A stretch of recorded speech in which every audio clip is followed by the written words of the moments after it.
கடனையும் அழித்திடுவாய். இப்ப மணி அடிச்சு இந்த தீபத்தை மலை ஏற்றும்.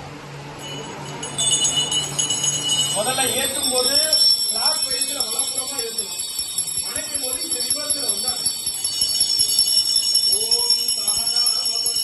ஓம் சகனோ குணஸ்து சகவீர்யம் வாமகை ஜேதஸ்வினா பதீதமஸ்து.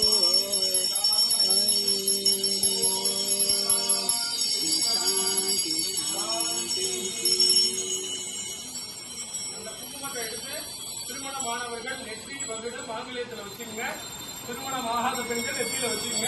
மீத உள்ள குங்குமத்தை ஒரு பேப்பர்ல மடிச்சு வச்சு நம்ம அன்றாடம் குங்குமம் வச்சுக்கிற இருக்குன்னா அதுல சேர்த்து வச்சு நமோ நமஹா நமோ நமஹா அப்படியே அந்த பாதத்துல போட்டுருங்க.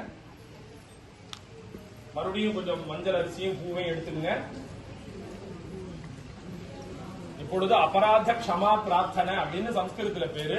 அதாவது நமது திருவிளக்கு பூஜையில ஏதாவது தெரிஞ்சோ தெரியாமலோ இல்ல பாவனையிலையோ இல்ல ஏதாவது ஒரு குறைபாடு இருந்ததுன்னா அதெல்லாம் இல்லாம நீ இதெல்லாம் அந்த குறைகள்லாம் என்ன அறியாம செஞ்சிருக்கேனாலும் அதெல்லாம் நீ மனசுல வச்சுக்காம இந்த திருவிளக்கு பூஜையோட ஏத்துட்டு எனக்கு முழு பலனையும் தா அப்படின்னு அம்மாட்ட மனசார வேண்ட போறோம். நல்ல இடம், நல்ல பொருட்கள், நல்ல சொல்லி கொடுக்கிறவங்க, நல்ல வாத்தாவரணம். வாத்தாவரணம்னா நல்ல அட்மாஸ்பியர், எல்லாமே நல்லா இருக்கு. ஆனா நம்ம சிந்தனை வேற இடத்துல இருந்ததுன்னா இது எல்லாமே பலன் இல்லாம போயிடும். சரியா? ஏன்னா இது நடந்தது.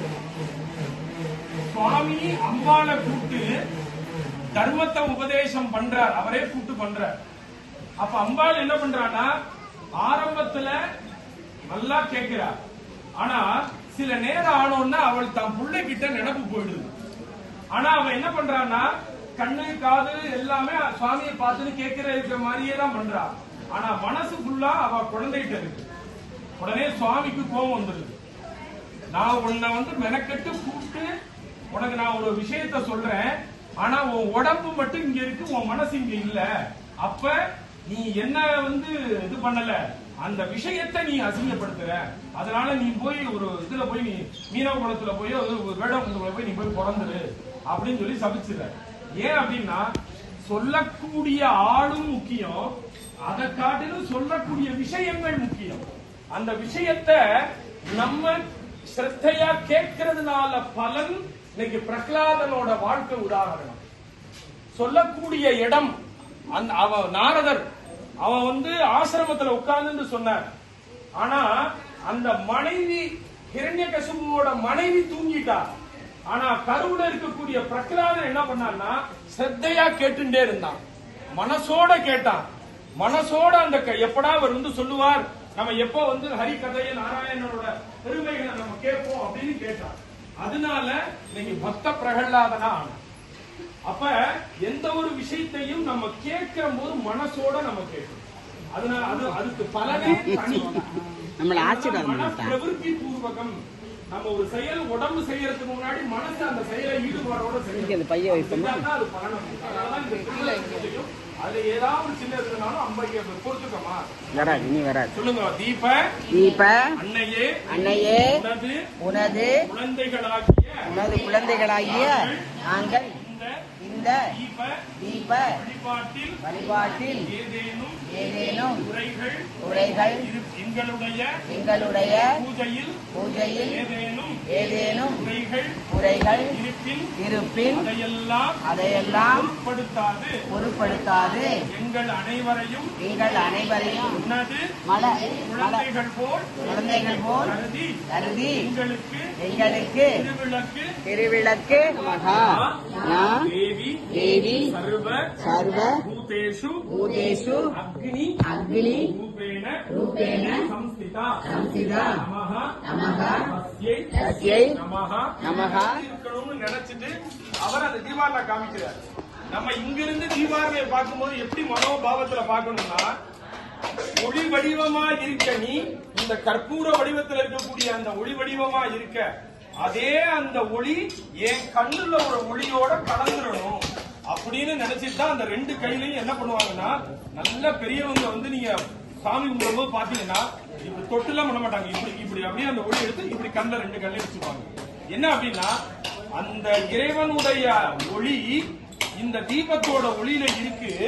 இந்த ஒளியானது என் கண்ணுல ஒரு ஒளி இருக்கு. ஏன்னா கண்ணுல ஒளி இருந்தா தானே நம்மளுக்கு தெரிய வரும், நம்மளால பார்க்க முடியும். அப்ப அந்த இறைவனோட ஒளி இந்த கற்பூரத்துக்கு அந்த ஒளியில கலந்து அந்த கற்பூரத்தோட இருக்கிற இறைவன் ஒளி வந்து என் கண் ஒளியோட சேர்ந்துடணும் அப்படின்னு நினைச்சிட்டு, அப்ப நம்ம பார்க்கறது எல்லாமே இறைவனுடைய அனுகிரகமா நம்ம பார்ப்போம் அப்படிங்கிறது தான் அந்த தீபத்தை எடுத்துட்டு. ஆனா இப்ப நிறைய மெத்தட் எல்லாம் வந்துருக்கு. அப்படி அப்படி வச்சுக்கிறது அந்த மாதிரிலாம் நிறைய வந்துருக்கு. அதனால நீங்க நல்லா பெரியவங்க பாத்தீங்கன்னாலே ஒரு உருவம் காமிச்சாலும் ரெண்டு கையிலையும் இது தொட்டு அப்படியே அந்த ரெண்டு கண்ணில் சேர்த்துப்பாங்க. அதான் கண்ணில் சேர்த்துக்கோ, கண்ணை தொட்டு வச்சுக்கோம்பாங்க. பெரியவங்க பாத்தீங்கன்னா தீபாவளியை தொட்டுக்க முடியும் சொல்லாம கண்ணை ஒத்திக்கோ அப்படிம்பாங்க.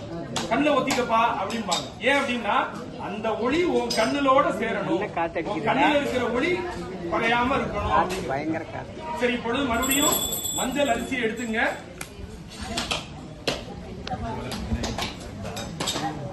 இல்ல காத்து பயங்கரமா அடிக்குது சாமி.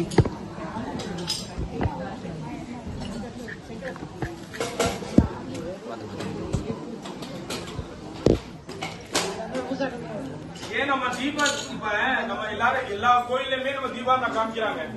அதை எடுத்து நம்ம தொட்டு சில பேர் இப்படி நெத்தியில வச்சுக்கிறோம், சில பேர் இப்படி தொட்டு இப்படி முட்டு கீழே வச்சுக்கிறோம், நம்ம வச்சுக்கிறோம். ஆனா அதோட உண்மையான தாற்பயம் என்ன அப்படின்னா, இந்த தீபத்தோட ஒளி ஒரு ஒளி சன்னிதானத்தில் இருக்கக்கூடிய மூர்த்தியோட அனுகிரகம் அப்படிங்கிறது, அவருடைய ஆசீர்வாதங்கிறது ஒரு ஒளி மாதிரி. நம்ம கண்ணுல இருக்கிறது ஒளி. அப்ப அந்த பூசாரியோ அந்த குருக்களோ பட்டாச்சாரியோரோ தீபம் காமிக்கும் போது இந்த ஒளி ஒன்ன நீ உருவமான இருக்க, ஆனா உனக்கு உருவம் இல்லாத ஒரு உருவம் எப்படின்னா இந்த ஒளி வடிவமா தான் இருக்கும். அப்ப இந்த ஒளி